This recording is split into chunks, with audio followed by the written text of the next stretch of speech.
MP ఎన్నికల్లో BRS BJP మధ్య అంతర్గత ఒప్పందంతోనే కలిసి పనిచేశాయని పేర్కొన్నారు MLA Danam Nagender. BJP LP నేత మహేశ్వర్ రెడ్డి నా సభ్యత్వాన్ని రద్దు చేయమని స్పీకర్ను అడగడం ఒప్పందమే అన్నారు. ఇక తన సభ్యత్వాన్ని రద్దు చేయమని అడిగే అధికారం మహేశ్వర్ రెడ్డికి ఎక్కడదని, సభ్యత్వంపై కోర్టులో కేసు నడుస్తుందని తెలిపారు. బీజేపీ బీఆర్ఎస్ మధ్య ఒప్పందం లేకపోతే బీజేపీకి 2 ఎంపీ సీట్లు కూడా రాకపోవన్నారు. అంబర్పేట ఎమ్మెల్యే గారికి వారికి సుమారు 70-80 వేల ఓట్లు వస్తే మొన్న జరిగిన ఎన్నికల్లో 17,000 ఓట్లు మాత్రమే బీఆర్ఎస్ పార్టీకి వచ్చాయి. అదేవిధంగా మరి జూబ్లీస్లో ఉన్నటువంటి అభ్యర్థికి 80,000 ఓట్లు వస్తే 18,000 ఓట్లు వచ్చాయి.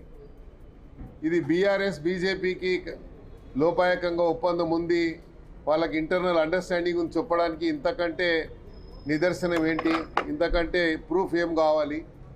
మళ్ళీ ప్రధానంగా ఈరోజు మహేశ్వర్ రెడ్డి గారు స్పీకర్ దగ్గరికి వెళ్ళి నా సభ్యత్వాన్ని రద్దు చేయమని చెప్పేటువంటి అధికారం ఆయనకు ఎవరు ఇచ్చారు? ఆయనకేం అధికారం ఉంది?